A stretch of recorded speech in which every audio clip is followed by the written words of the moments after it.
energético. Y Dos Bocas va a procesar petróleo pesado, tipo Maya. Sí, ahí se hace la mezcla. Fue un acierto. Algún día pues, sería bueno ir apuntando todo esto, porque los más jóvenes pues a lo mejor no se acuerdan, pero cuando hablaron de que iban a hacer una refinería nueva, pusieron a competir a varios estados para ver en dónde se instalaba la nueva refinería,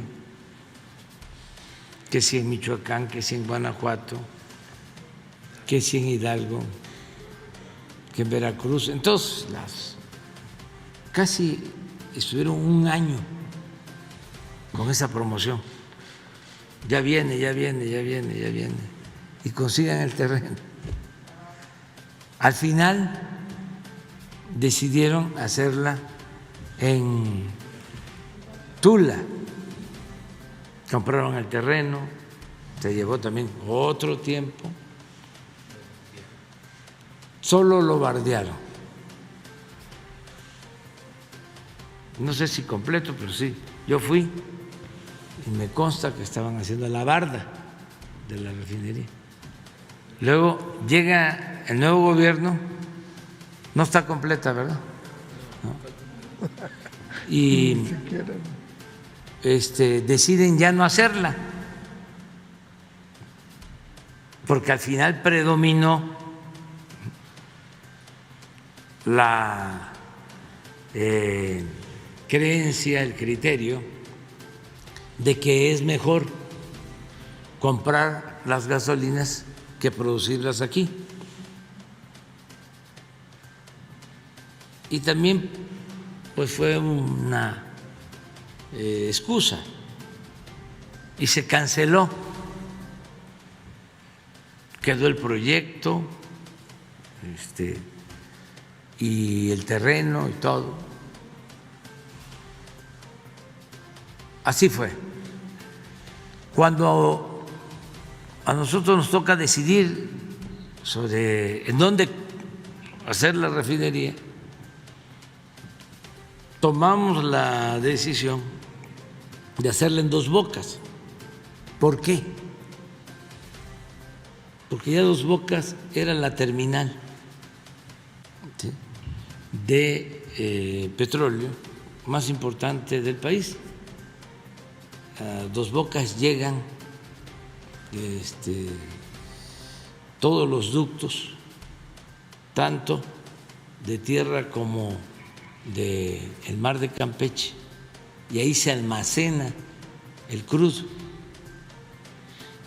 de todas las especificaciones, el crudo ligero, el crudo pesado, ahí se hacen las mezclas. Entonces yo siempre digo que la política es suerte. Maquiavelo decía que era virtud y fortuna es suerte. Entonces, de suerte, ¿sí?, encontramos ahí un terreno de Pemex que no sabíamos que existía. Cuando empezamos a indagar, se encontró que el terreno era de Pemex. ¿De cuándo hicieron el puerto? Para la exportación del petróleo. Adquirieron una superficie mayor. Fue como cuando descubrimos de que no habían privatizado las líneas férreas del tren del sureste.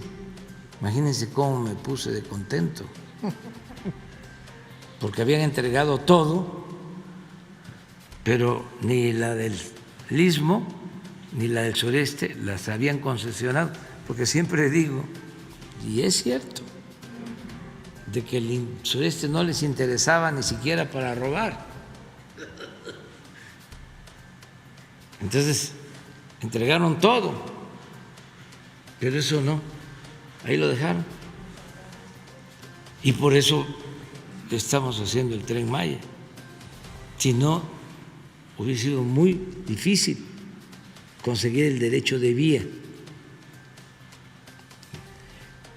Por eso se hizo la refinería en Dos Bocas.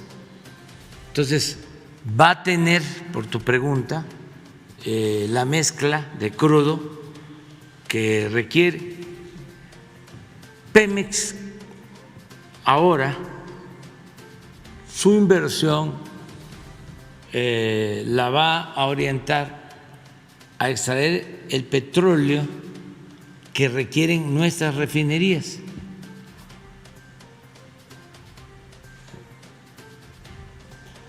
Si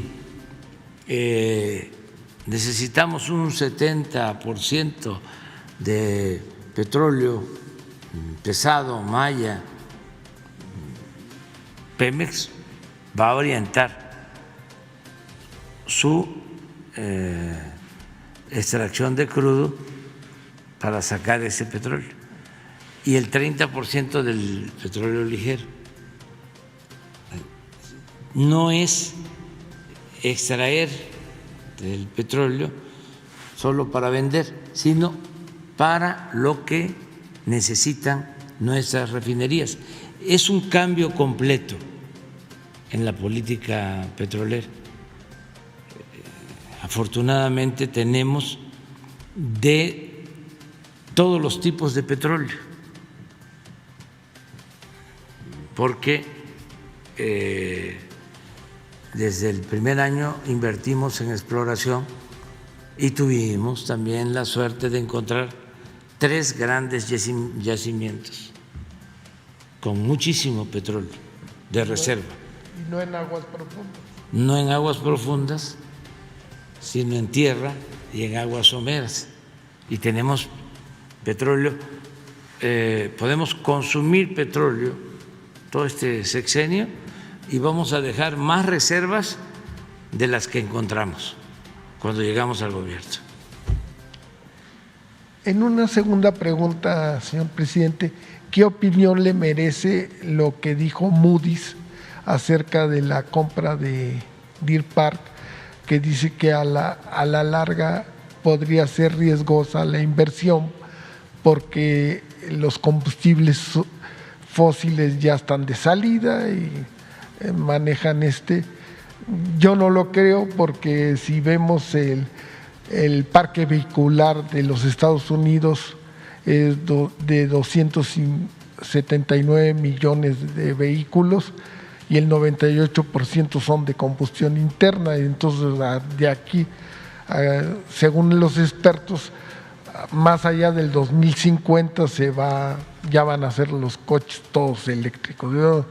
Eso sí bien nos va, ¿no? Entonces, ¿qué opinión le merecería? Porque dice que si se emiten bonos, los inversionistas no los van a comprar, que porque ya va de salida esto. Bueno, pues ese es un debate, yo creo que interesante, sobre el uso de los combustibles fósiles. ¿Cuánto tiempo más vamos a necesitar petróleo? ¿Y cómo se va a sustituir esos combustibles con otras energías, con otros combustibles que se han venido desarrollando, ¿no? Lleva ya tiempo esta discusión, este análisis. Yo deseo con el alma de que ya no se utilice combustibles fósiles porque se trata de recursos no renovables. Tenemos que cuidar la naturaleza, el medio ambiente. Por eso tenemos que ser muy prudentes y extraer, como lo estamos haciendo, solo lo que necesitamos para nuestro consumo interno. No producir petróleo sin límites para tener dinero y financiar nuestro desarrollo. No,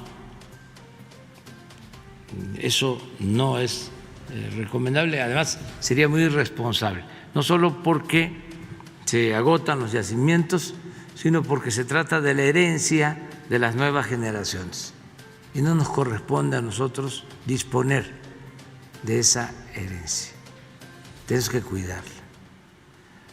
Pero hay también otra realidad, no se ha logrado avanzar lo suficiente para crear los sustitutos o las nuevas energías. Es más la propaganda que la realidad, que los hechos.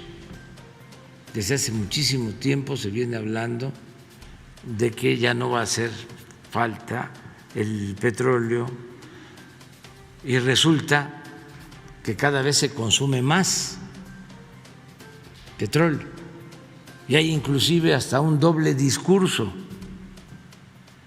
muy hipócrita, porque se habla de que hay que enfrentar el cambio climático, pero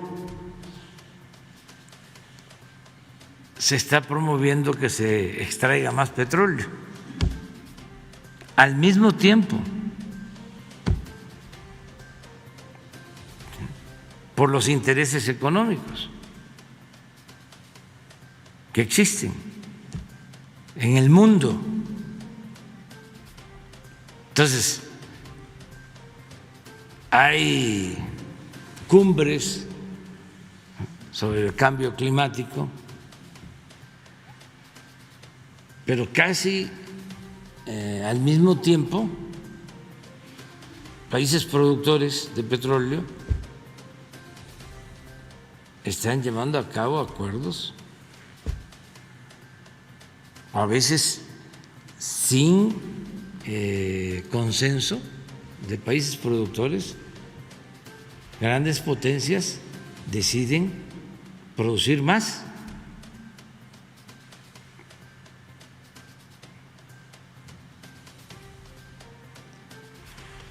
Y bueno, ¿qué está pasando? Que hay una demora en la creación de las energías alternativas. Por ejemplo, los carros eléctricos, pues sí, es muy importante, ya los hay, pero va a llevar más tiempo. La automatización, lo mismo. Los carros que no requieren conductor, todavía falta resolver problemas de circulación en las ciudades, en Estados Unidos, donde ya los hay.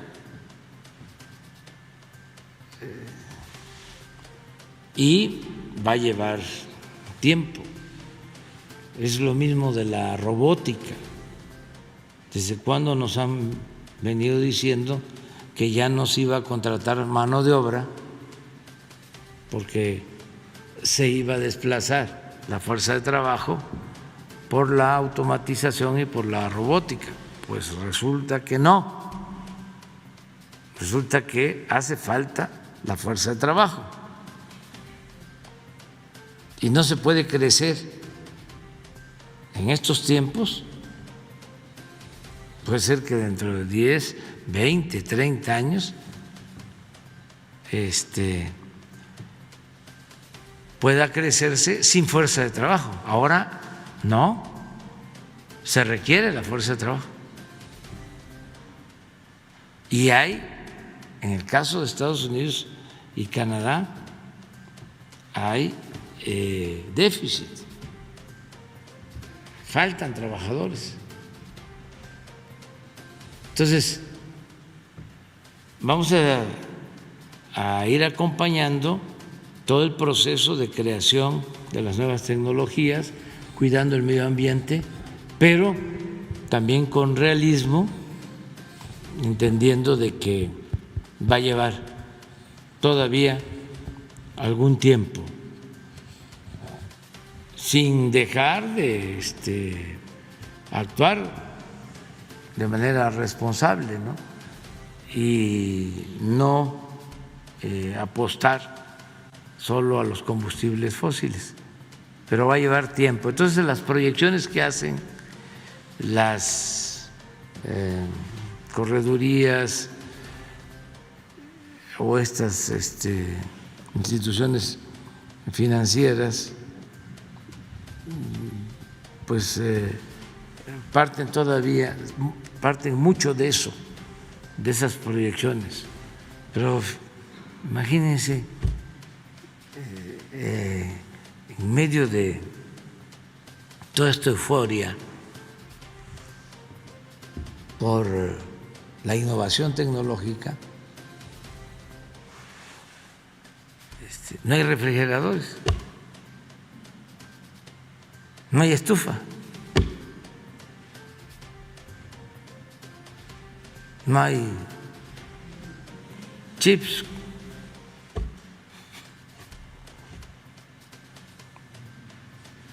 o sea, que son cuestiones